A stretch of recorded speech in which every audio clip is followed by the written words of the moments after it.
ensi yaabwe bakyagenda mu maaso. Article eyokusatu mu Constitution etegeeza bannayuganda nebawa n'obuvunaanyizibwa buli omu okulwanyisa abantu abamenya Constitution. Buli wetugenda Luzira Besigye addamu n'agitujjukiza n'agamba abantu mu gye basomese bamanye nti obuvunaanyizibwa bw'okulwanira ensi yaabwe ne bagizza mikono gyabwe buli mu nsingo zaabwe.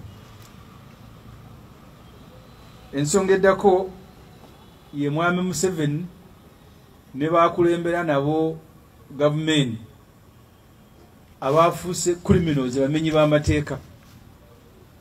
Mwena mwalabye ku Lwomukaaga wano mu kibuga Kampala nga Museveni agenda asimbye akago kuba kati mukadde awedde emirimu agenda okujjayo empapula mbuwaddemu yesimbeyo kuba pulezidenti oluvannyuma lw'emyaka 40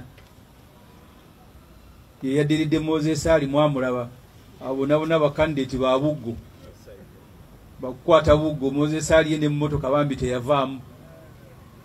Kati Museveni yawerekeddwako abantu bangi omwabadde n'abavubuka ye abayita ghetto squad, abavubuka abamenyi b'amateeka ababaaya ababbi abantu mu Kampala ku nguudo ne babakuba ne banyaga buli kye basobodde okunyaga oba oli wa boda ng'otwala okugyako ekyabalemye okwetika. Abakyala mwabalabye nga balaajana abasajja babasikako emikuufu babasikako amasimu gaabwe abo na Museveni yabasindise naye ate tamanyi nti waliwo abagenda bikwata ku butambi. Bwe babikutte ku butambi abantu beyawadde uniform ze NRM ne bazambala kubanga singa babbye uniform ze NRM tulina kamera mu Uganda muno mulimu kamera kati mu Kampala ezijjudde buli wamu. Singa t-shirt za Museveni empya ezo eza campaign babbye enzibe baali badera balabye ku kamera ne babakwata naye Museveni yazibambazizza. Kino ekitongole ekya ghetto squad bazze nga bakitendeka kikolera wansi wa kati bamuwadde ne rank empya olw'omulimu emirungi gyakoze. Yabadde brigadier kati Major General Christopher Damulira yakulira Crime Intelligence Directorate mu police. Mbadde mulaba nga atambula ali Jinja kati buli wali ekibuga abantu b'ekibuga olw'obutawagira Museveni gwafuuse musango buli omu gyali alindirire ghetto squad. Wano mu Kampala mwalabyeko kitono mwalaba kye baakola Kawempe box bazisamba ne bakuba abantu abamu baafuuka n'abalema. Ku mulundi ogwo Museveni nga bwakola bulijjo ne yeekambiriza n'agamba mbu tabamanyi ataddewo okunoonyereza. Kati baanoonyerezaako yabawadde uniform t-shirt za campaign bamuwerekere agenda ajjeyo empapula kye baakoze abantu mu Kampala mwenna mwakirabye. Bano bakola ne JAT Joint Anti-Terrorism Police. Bwe bajja ewantu nga mubasinga amaanyi nga poliisi ejjange bayambako ekyo baatukola nga tuli najja na nkumbi tulwanira ekibiina kyaffe. Munda mu kitebe ky'FDC bano abaakubye abantu be baayiwayo ebweru ne bayiwayo poliisi munda nga bakukuba ogenda okutuka ku mulyango nga poliisi ekubaka. Ekyo twayitamu nga Museveni group ye eri mu training. Tewali nze nga Ssemujju kyansanyusizza nga kulaba nga baakubye Akulo eyali akulira CID ne famire ye. Kubanga abapoliisi abaweebwa ssente okuuma abantu n'ebyabwe law and order ne mubanga mmwe mutendeka criminals bakuba abantu. Tewali kiyinza kusanyusa nga ate nga bakubye mu bennyini abapoliisi. Era tusaba busabi bakube n'abalaalu bakube n'eddamulira. Kubanga mmwe mubadde mu batraininga nga mubayimbula ne bakuba abantu abalala ne mubawo enjaga kati egimu ku mirimu gya poliisi gulira abantu njaga. Ne babawa uniform ne bajja ne bakuba abantu mu kibuga wano. Mwabalabye Kawempe mwabalabye nga bali mu kubba obululu bw'abavubuka nga babatwala we balondera kubanga obulwadde bwakusimba mugongo bwamala okusimba wano ne balangira we naye mwawangudde bwogana ne bakukuba ne babatwala ewalala. Mwami Museveni tukubira omulanga ne famire yo bwe mutambuze eggwanga lino mulekeraawo obumenyi bw'amateeka criminality. Museveni ne famire yo ensi yaffe temugikumako muliro kuba bwe gutandika okwaka toyinza kumanya ni gwe gunaayokya.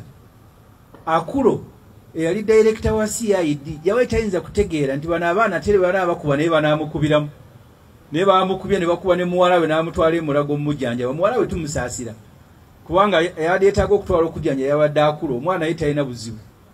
akulu egwadi balina okuba bamutwale bamujjanjabe bamanye nti bw'oreizinga criminals lumu bagenda kukuba naawe. Mwami Museveni tukusaba nga bwe tukola bulijjo tuyambe ensi yaffe tugikolezaako kabiriiti. Amawulire amabi naku zino abantu bagamba nti ekirooto ekyentiisa Museveni era akomyewo. Ekyo kirooto kya ntiisa nnyo. Ku myaka 8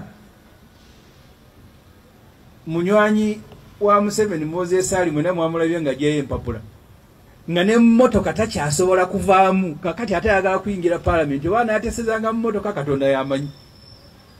Kakati mukaddemu ne Museveni naye yagenza agoberera. Twagala nnyo okubira omulanga naddala abavubuka nga mutegeera bulungi eba ki ekyagwa ku Africa.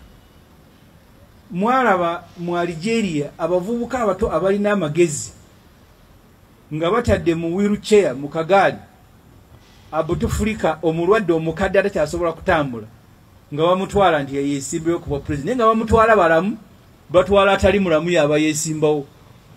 Olumu weebuuza abantu okutegeera kwabwe abakuŋŋanye bonna ganga mbubazze baleeta omukadde w'emyaka 8 yaba atambuza Uganda n'ebizibu byayo. Ago mawulire ekiteeso kya kirooto kya ntiisa nnyo eri eggwanga lino. Okudda kwa Museveni kutegeeza ebyo mwalabyeko ku Saturday okuba abantu mu Kampala okubabba. Ate ng'onaanenya otya bano ababba ku street nga gwe mulimu omukulu ogw'NRM. Museveni ne banne eggwanga lino balinnya guludde. Kakati banoonyayo banyazi bannaawe abageto. Bo banyage gavumenti bano banyaga ku street. Ekyo Museveni kyali pulezidenti nga mu kalulu akaddako. Bumenyi bw'amateeka, kudiibuuda ssente za mwe wa musolo, bubbi bwa ttaka n'ebirala ebifaanana bwe bityo. Tujja kwongera okubannyonnyola obuzibu Uganda bweyolekedde ku Lwokubiri nga 8 mu butongole lwe tunaatongoza ekibiina kya PFF ne tubabulira na biki buli omu byateeka okukola okulanga eggwanga lino ligenda mu maaso. Thank you very much.